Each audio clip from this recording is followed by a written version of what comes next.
O my dear friends, welcome back to Gyan Sagar. My self प्रेरणा जसवंती और आज हम लोग डिस्कस करेंगे आपका इन्वायरमेंटल स्टडीज़ का पेपर PYQ। ओके, तो देखिए भाई, आपका टोटल कितने 50 मार्क्स का होगा, जिसमें आपको टोटल कितने 1.5 आवर्स मिलेंगे। तो आप अच्छे से कर पाओगे। आपका ऑब्जेक्टिव टाइप क्वेश्चंस रहेंगे इसमें। और इसमें क्या आपको देखना है कि इसमें कुछ कुछ टर्म है और इससे आपको पता चलेगा कि कहाँ तक कैसे क्वेश्चन आपका पूछा जा रहा है। ओके, तो चलिए स्टार्ट करते हैं। जैसे इसमें कुछ कुछ आपको वर्ड्स मिलेंगे, जैसे एंडेंजर्ड स्पीसीज क्या होता है, एंडेमिक स्पीसीज क्या होता है, एक्सटिंक्ट स्पीसीज क्या होता है। तो ये सब आपको कुछ इसमें बायोडाइवर्सिटी रिलेटेड आपको याद करना पड़ेगा। ठीक है, तो उस टर्म को देखिएगा तो आपको क्वेश्चन में क्या होगा, आपको ईजी पड़ेगा। ठीक है, तीनों में अंतर है, इसको हम लोग आएगा अगर क्वेश्चन में तो डिस्कस कर लेंगे। मैं वीडियो को ऑफ करती हूँ और हम लोग चलिए क्लास को स्टार्ट करते हैं।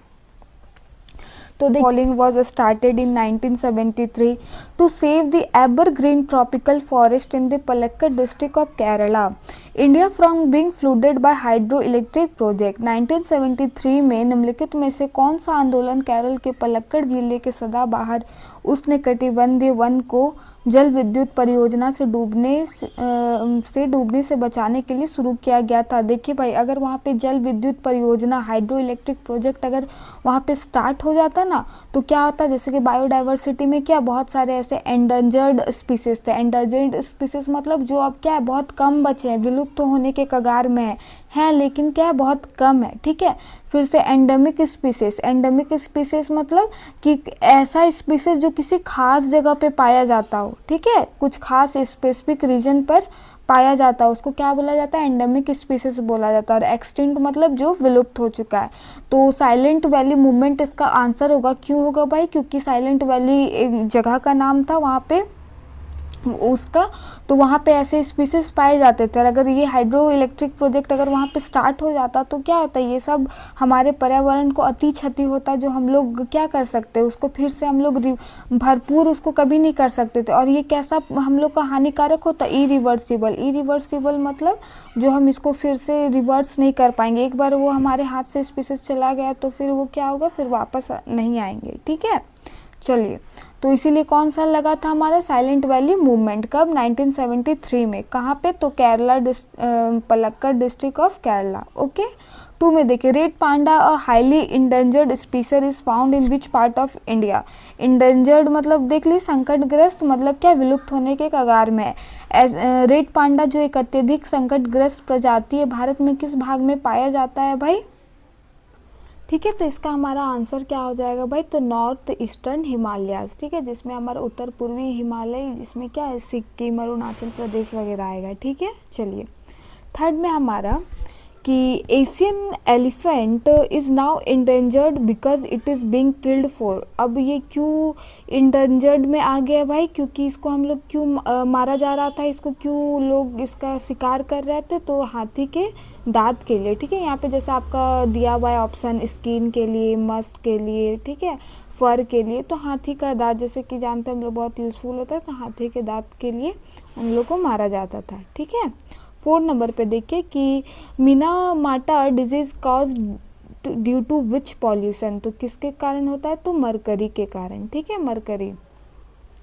ओके, चलिए, 5 में हमारा सरदार सरोवर परियोजना स्थित है। सरदार सरोवर परियोजना कहाँ स्थित है भाई, देखिए, तो 5 का आंसर क्या हो जाएगा हमारा, नर्मदा नदी पर। ओके, फिर हमारा 6 पे है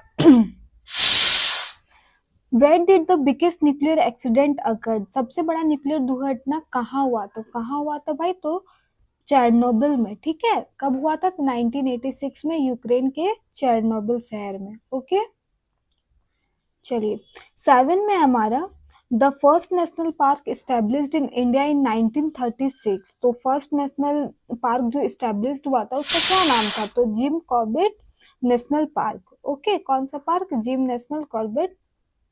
कब हुआ था, 1936 में हुआ था। फिर हमारा 8 में the Indian environmental protection act came into force in the. भारतीय पर्यावरण संरक्षण अधिनियम लागू कब हुआ था हमारा, ये कब आया था, तो 1986 हो जाएगा, यानी ऑप्शन नंबर सी। ओके, फिर है हमारा an aquarium is an ecosystem. एक एक्वेरियम एक पारिस्थितिक तंत्र है, तो एक्वेटिक भी और साथ साथ में क्या आर्टिफिशियल में। क्यों आर्टिफिशियल? क्योंकि ये मैन मेड हम लोग के द्वारा, ह्यूमन के द्वारा बनाया गया है, तो इसका आंसर क्या हो जाएगा? Both A B C. ठीक है। एक्वारियम पता है ना, मछली रखने वाला। चलिए 10 में हमारा plant that can grow in dry places are called. जो ड्राई प्लेसेस में हो सकता है, जो डेजर्ट प्लेसेस में जगह में हो सकता है वो प्लांट, वो क्या कहलाते हैं? हमारे जायरोफाइट्स कहलाते हैं। ठीक है। देखिए फिर हमारा वह प्रक्रिया जो चट्टानों या मिट्टी के कणों को घिसने और उनके परिवहन का कारण बनती है, उसे क्या कहते हैं? हम तो इरोजन कहते हैं। ठीक है, क्या कहते हैं? इरोजन कहते हैं। अगर हम लोग इसको सिंपल शब्दों में अगर बोलेंगे तो जैसे विंड की वजह से हो गया, या बारिश रेनफॉल की वजह से हो गया, जो मिट्टी या बर्फ वगैरह में जो कटाव आता है ना, उसको क्या कहा जाता है? इरोजन कहा जाता है। ठीक है। फिर 12th में हमारा in which of the given year does the amendment of the forest conservation act take place. वन संरक्षण अधिनियम में संशोधन किस वर्ष हुआ? तो संशोधन कब हुआ था भाई हमारा? तो हो जाएगा हमारा ऑप्शन 1988। ठीक है, कब हुआ था संशोधन? तो 1988 में हुआ था। ठीक है। तो hepatitis A is a kind of disease. तो कैसा डिजीज है भाई? तो ये किससे, देखिए ये हो जाएगा आपका, ये फूड से भी होता है और एयरबॉर्न डिजीज दोनों के कारण होता है। आप अगर खराब खाना और दूषित खाना और पानी अगर पीते हो तो आपका कौन सा बीमारी होगा? हेपेटाइटिस। ठीक है, तो बोथ ए बी हो जाएगा हमारा। फिर 14 में हमारा how many biodiversity hotspot exist in the world. तो बायोडाइवर्सिटी हॉटस्पॉट हमारे कितने हैं टोटल? तो 34 है। ठीक है, कितने हैं हमारे टोटल? 34 है। ठीक है, और हमारे इंडिया में कितना है ये आपको कमेंट करना है। ठीक है, हमारे इंडिया में टोटल कितना है कमेंट करना है, या फिर मैं ये बता देती हूँ टोटल कितना है? 4 है। अब उसका आप नाम लिखिएगा कि चारों कौन कौन सा है। ठीक है। चलिए 15 में देखिए, उस यंत्र का नाम बताइए जिससे वायुमंडल में विभिन्न ऊंचाइयों पर तापमान, दबाव और आर्द्रता को मापने के लिए प्रयोग किया जाता है। तो हम लोग क्या यूज करते हैं भाई? तो रेडियो साउंड यूज करते हैं। ठीक है। 16 में who describe the term ecosystem. तो इकोसिस्टम टर्म कौन दिया है, कौन डिस्क्राइब किए हैं? तो क्या हो जाएगा हमारा? ऑथर ऑथर जी ट्रांसले। ओके। 17 में है environmental science is defined by which of the following statement. तो कौन सा में यहाँ पे हमारा डिफाइन हो रहा है भाई? तो एक बार हम लोग को चारों को क्या करना पड़ेगा? पढ़ना पड़ेगा। ठीक है।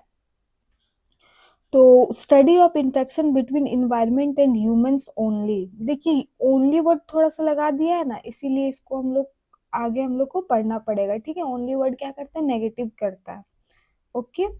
फिर है हमारा study of the interaction between environmental physical component. क्यों फिजिकल कंपोनेंट ओनली होगा और बायोटिक वगैरह नहीं होगा? बिल्कुल होगा, तो इसमें कैंसिल हो गया।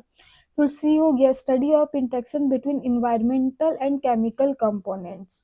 फिर 7 डी में क्या है हमारा? Study of interaction between environmental physical chemical and biological component. ये हमारा क्या हो जाएगा? डी बिल्कुल सही होगा, क्योंकि इकोसिस्टम कैसे बनता है हमारा? तो सबका क्या होता है? इंटरेक्शन होता है। ठीक है, किसका किसका होता है? फिजिकल होगा, केमिकल होगा, बायोलॉजिकल होगा, है कि नहीं? सबका इंटरेक्शन होता है, तब जाके हमारा क्या कहलाता है? इकोसिस्टम कहलाता है। ओके। चलिए 18 नंबर में देखते हैं, which of the following is not commonly used as a filter material in the treatment of water. तो कौन सा फिल्टर यूज नहीं होता एज अ फिल्टर? किसमें? तो वाटर का जब ट्रीटमेंट होता है तो है आपका, इसका क्या क्या ऑप्शन है देखिए, गार्नेट रेत, रेत हो गया, सैंड हो गया, या फिर क्रस्ड रॉक हो गया, या एंथ्रासाइट हो जाएगा। तो इसका हमारा आंसर क्या हो जाएगा? ये हम लोग यूज नहीं करते हैं। ठीक है, एंथ्रासाइट हम लोग यूज नहीं करते हैं। बाकी ये जो गार्नेट सैंड हो गया, क्रस्ड रॉक हो गया, सैंड हो गया, ये तीनों हम लोग यूज करते हैं। ओके। फिर देखिए हमारा 19 में which of the following water treatment process is done after filtration of water. निम्नलिखित में से कौन सा जल उपचार प्रक्रिया जल के फिल्टर होने के बाद होती है? ठीक है, फिल्टर होने के बाद होती है। ये भी क्या ट्रीटमेंट ऑफ वाटर में ही आता है, लेकिन क्या फिल्ट्रेशन का जो प्रोसेस होता है उसके बाद वाला स्टेप कौन सा होता है? तो यहाँ पे हमारा क्या हो जाएगा? विकृतीकरण। ठीक है, क्या हो जाएगा? डिसइंफेक्शन। और इसमें क्या जितना भी डिजीज वगैरह हो ना, उससे मुक्त करने के लिए होता है। ठीक है। जिसको क्लोरीकर्न भी बोलते हैं। फिर हमारा हो गया 20 नंबर में, देखिए which of the following type of pollution is a cultural eutrophication, निम्नलिखित में से किस प्रकार का प्रदूषण सांस्कृतिक यूट्रोफिकेशन है। तो कौन सा हो जाएगा, नॉइज पॉल्यूशन लिखा हुआ है, सॉइल पॉल्यूशन है, थर्मल पॉल्यूशन है, या वाटर पॉल्यूशन होगा।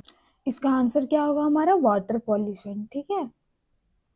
21 में which of the following is not a part of photochemical smoke, निम्नलिखित में से कौन सा फोटोकेमिकल स्मोक का हिस्सा नहीं है। तो हमारा इसका आंसर क्या हो जाएगा, SPM। ठीक है। बाकी PAN, NO2, O3 ये तीनों हमारा हिस्सा है किसका, फोटोकेमिकल स्मोक का। ओके,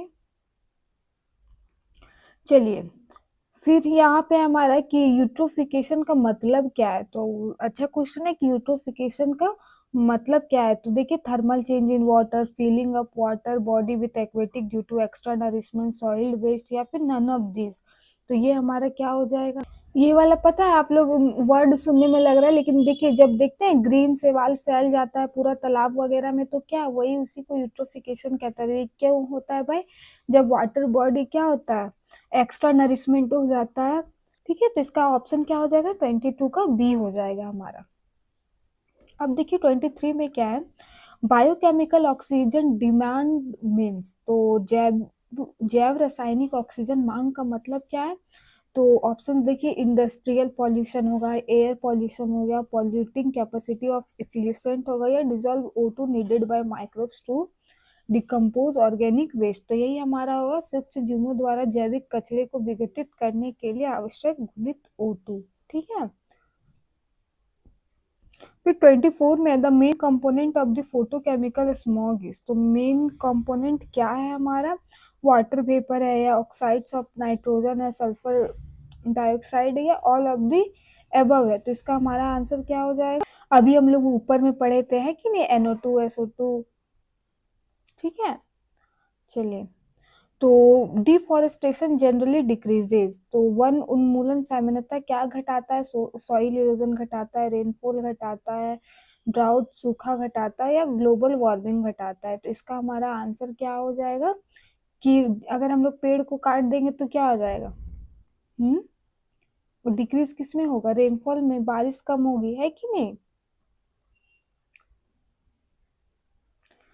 फिर 26 में देखिए, the term alpha diversity refers to, the term alpha diversity refers to क्या दिखाता है, ये जेनेटिक डाइवर्सिटी को दिखाता है, या कम्युनिटी एंड इकोसिस्टम डाइवर्सिटी को दिखाता है, या स्पीसीज डाइवर्सिटी को दिखाता है, या फिर डाइवर्सिटी अमंग दी प्लांट दिखाता है। तो अल्फा डाइवर्सिटी किसको दिखाता है भाई, तो स्पीसीज डाइवर्सिटी को दिखाता है, यानी ऑप्शन नंबर सी हो जाएगा। ठीक है। किसको दिखाता है, प्रजातियों की विविधता। ठीक है, किसी भी क्षेत्र में, है ना। 27 में देखिए, dash defined as an ecological state of species being unique to a specific geographic location. तो क्या लिखा हुआ है, डैश को परिभाषित किया गया जब एक प्रजाति किसी विशेष भौगोलिक स्थान पर अद्वितीय होती है। तो इसका हम लोग पहले ही फर्स्ट में पढ़े थे, क्या होता है, एंडेमिक स्पीसीज। ये क्या कहलाता है, एंडेमिक स्पीसीज, यानी स्थानीय प्रजातियां, ये हर जगह नहीं पाई जाती है। ठीक है। जैसे पोलर बेयर क्या एक स्पेसिफिक रीजन में पाया जाता है, वो क्या हो गया, एंडेमिक स्पीसीज हो गया, है कि नहीं। एंडेमिक स्पीसीज हो गया। एंडेंजर्ड किसको बोलते हैं, जो कि वो विलुप्त होने के कगार में रहती हो। ठीक हो, संकटग्रस्त जिसको बोला जाता है। 28 में देखिए, 5 June is observe as which of the following, तो 5 जून को हम लोग क्या मनाते हैं भाई, तो वर्ल्ड इन्वायरमेंट डे बनाते हैं। 5 जून को क्या बनाते हैं, वर्ल्ड इन्वायरमेंट डे बनाते हैं। ठीक है। 29 में है, ecological pyramid that is always upright, पारिस्थितिक पिरामिड जो हमेशा सीधा होता है, वो क्या होता है भाई, अपराइट में क्या हो जाएगा हमारा, पिरामिड ऑफ एनर्जी। ठीक है, क्या हो जाएगा, पिरामिड ऑफ एनर्जी, यानी ऊर्जा का पिरामिड। 30, atmospheric ozone layer, atmospheric ozone layer which protect us from UVB and C, ठीक है, getting depleted most by addition of what, वायुमंडलीय ओजोन परत जो हमें UV अल्ट्रावायलेट जिसको बोलते हैं BC से बचाती है, सबसे अधिक किसके द्वारा घटित हो रही है, तो हमारा किसके कारण हो रही है, CFC के कारण, ठीक है, क्लोरोफ्लोरोकार्बन के कारण। 31 में which of the following are important biotic factor that can affect the structure and organization of biological communities, निम्नलिखित में से कौन सा जैविक घटक है जो जैविक समुदायों की संरचना और संगठन को प्रभावित करती है, तो कौन सा भाई, जो बायोलॉजिकल उसके ऑर्गेनाइजेशन को, उसके स्ट्रक्चर को और उसके समुदाय को यानी उसके कम्युनिटी को कौन अफेक्ट करता है सबसे ज्यादा, तो आंसर क्या है हमारा, ए ऑप्शन में nutrient ability, soil pH, light intensity, पर क्या है, वर्षा, हवा, तापमान, फिर शिकार, प्रतिस्पर्धा, रोग या ऑल ऑफ दीज, तो इसमें हमारा क्या हो जाएगा, ऑल ऑफ दीज। ये सब कुछ क्या करती है, उसका पीएच क्या है, उसका लाइट इंटेंसिटी क्या है, उसको कितना न्यूट्रिएंट्स वो ले सकता है, उसका क्या है, ठीक है, कितना टेम्परेचर सह सकता है, ये क्या है, सब कुछ इंपॉर्टेंट रखता है किसी भी बायोटिक का, क्या उसका स्ट्रक्चर में, ऑर्गेनाइजेशन में और उसके कम्युनिटी पे। ओके, फिर देखिए हमारा 32, which of the following statement about ecology is incorrect, तो इनकरेक्ट वन को हमें चूज करना है। तो पहला देखिए, ecology is the study of interaction between biotic and abiotic aspects of the environment, ये क्या हो जाएगा हमारे, बिल्कुल सही है, ठीक है। क्या है कि ये दोनों बायोटिक और अबायोटिक का ही इंटरेक्शन से क्या बनता है, इकोसिस्टम बनता है, और उसी के स्टडी को हम लोग क्या बोलते हैं, इकोलॉजी बोलते हैं। ओके, फिर बी में देखिए, ecology is a discipline that independent from natural selection and evolutionary history, ये फिर हमारा क्या हो जाएगा, गलत हो जाएगा, क्या वो डिपेंड करता है कि नहीं, बिना इंडिपेंडेंट अगर नेचुरल सिलेक्शन से रहेगा तो फिर वो इकोसिस्टम कहलाएगा ही नहीं। फिर सी में देखिए, इकोलॉजिस्ट में study population and communities of organism, सही बात है। Ecological spans increasingly comprehensive level of organization from individual to ecosystem, हमारा इसमें क्या हो जाएगा, इसमें हमारा सी हो जाएगा, नहीं सी नहीं, क्या था इंडिपेंडेंट वाला, हाँ ये वाला, ठीक है, बी। इंडिपेंडेंट नहीं होता है भाई, नेचुरल सिलेक्शन से क्या होता है, डिपेंडेंट होता है।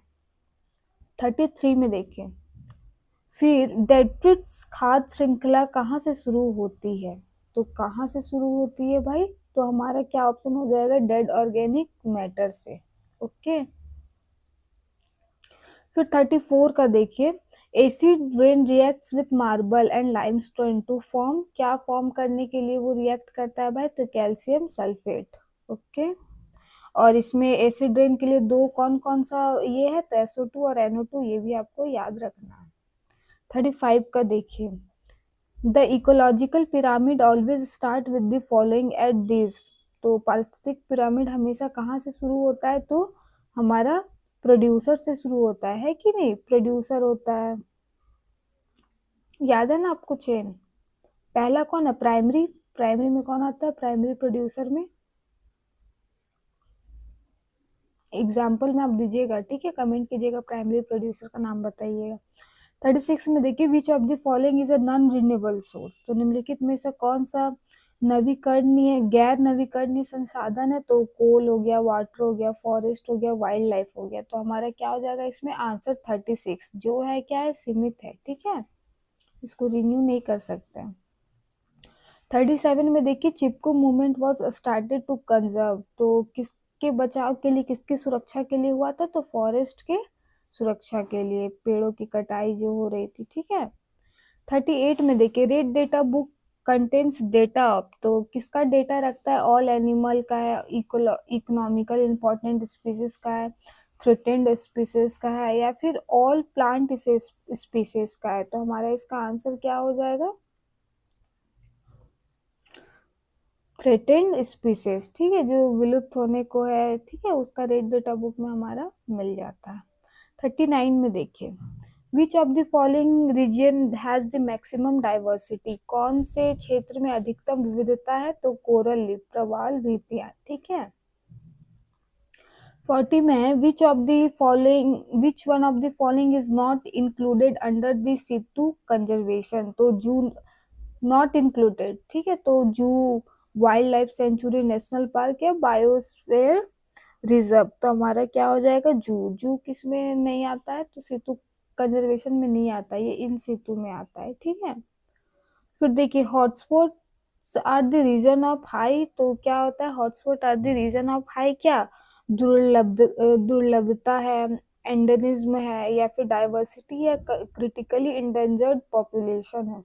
तो इसका हमारा आंसर क्या हो जाएगा, डाइवर्सिटी यहाँ पाया जाता है। ओके, जो कि इंडिया में कितना है, 4 है, टोटल कितना है, ऐसे तो 36 हॉटस्पॉट टोटल बोला जाता है, लेकिन 34 ही एग्जाम में हमारा करेक्ट होगा। ठीक है, अगर 34 अगर नहीं है ऑप्शन में तब आप 36 मार सकते हैं। 42 का देखिए, a poisonous gas given out of vehicle exhaust is, वाहनों में उत्सर्जन से निकलने वाला एक विषैला गैस है। तो कौन सा गैस निकलता है भाई, तो कार्बन मोनोऑक्साइड हो जाएगा। ठीक है, फिर 43 में देखिए, BOD स्टैंड्स फॉर, तो BOD किसके क्या होता है, BOD का हमारा फुल फॉर्म, तो बायोकेमिकल ऑक्सीजन डिमांड। ठीक है, बायोकेमिकल ऑक्सीजन डिमांड। फिर है हमारा व्हाट इज क्योटो प्रोटोकॉल, तो क्योटो प्रोटोकॉल क्या है भाई, तो इसमें क्या हुआ था, एग्रीमेंट हुआ है किसका, तो किसको रिड्यूस करने के लिए, तो ग्लोबल वार्मिंग को रिड्यूस करने के लिए। अब देख लीजिए आपका ऑप्शन किसमें मिल रहा है। ठीक है, it is agreement among countries to take steps for reducing global warming, तो आपका ऑप्शन ए ही सही हो जाएगा। 45 में देखिए, which of the following is a green house gas, तो कौन सा ग्रीन हाउस गैस है, तो वाटर फॉलोइंग इज अ, निम्नलिखित में से कौन सा ग्रीन हाउस गैस है, क्या हो जाएगा हमारा 45 का, ऑल ऑफ दीज हो जाएगा। ठीक है, मीथेन भी है, कार्बन डाइऑक्साइड भी है, वाटर वेपर भी है। फिर 46, ozone layer is observed in, तो ओजोन लेयर इज, ओजोन दिवस कब मनाया जाता है भाई, तो 16 सितंबर को मनाया जाता है। ठीक है, 16 सितंबर को मनाया जाता है। फिर 47 है, what is the order of basic process involve in succession, ठीक है, उत्तराधिकार में शामिल मूलभूत प्रक्रियाओं का क्रम क्या है भाई, तो हमारा ये वाला ऑप्शन सही हो जाएगा, ऑप्शन नंबर डी, नगमन, आक्रमण, पूर्णता का सक्रियता, प्रतिक्रिया और स्थिरीकरण। ठीक है, 48 में हमारा, the organic material of the solid waste will decompose, ठोस कचरे की जैविक सामग्री विघटित होती है क्या, बाय द एक्शन ऑफ और माइक्रो ऑर्गेनिज्म, जब माइक्रो ऑर्गेनिज्म अटैक करेगा तभी वो क्या होता है, बनता है। चलिए, in which year the Indian wild life protection act was implement, तो कब हुआ था हमारा ये, 1972 में। 50 में, which of the following conventions aim to bring conservation of biological diversity, the sustainable use of its component and the fair and equitable sharing, तो इसका आंसर हमारा क्या हो जाएगा आपका, convention of on biological diversity, CBD। ठीक है, option A. और देखिए इसका आपका है सारा आंसर इसमें गिवन है नीचे। ठीक है, और आपका ये वाला क्या बताना था, ये जिनका भी इन्वायरमेंटल स्टडी है, स्टडीज है, BA BSc BCom तीनों के लिए इम्पोर्टेंट है। ठीक है, thank you for watching, this is for Ranchi university and NPU both. Okay, thank you.